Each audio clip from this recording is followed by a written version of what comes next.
मुलाच्या नावे बनावट इंस्टाग्राम अकाउंट उघडून युवतीने मस्करी म्हणून मैत्रिणीला फ्रेंड केलं. ही मैत्रीण या युवकाच्या प्रेमात पडली. मात्र युवकाने आत्महत्या केल्याचे भासवल्याने मैत्रिणीने देखील गळफास घेऊन आत्महत्या केल्याचा धक्कादायक प्रकार साताऱ्यात घडला आहे. ही घटना साताऱ्यातील वाठार पोलीस ठाण्याच्या हद्दीत उघड झाली आहे. या बाबतीत पोलिसांनी दिलेल्या माहितीनुसार वाठार स्टेशन परिसरातील एका गावातील 24 वर्षीय युवती आणि दुसऱ्या गावातील एक मुलगी मैत्रिणी होत्या.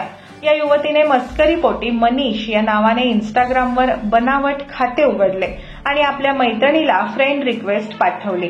मैत्रिणीने ती स्वीकारल्यामुळे बनावट अकाउंटद्वारे एकमेकांशी संवाद सुरू झाला.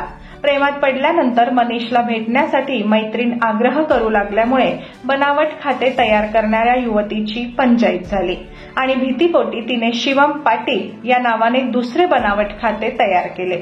या माध्यमातून व मनीषच्या खात्यावरून शिवम पाटील याने संबंधित मुलीला आपण मनीषचा वडील असल्याचे सांगून तो मृत झाला असल्याचे इंस्टाग्रामवरूनच सांगितले.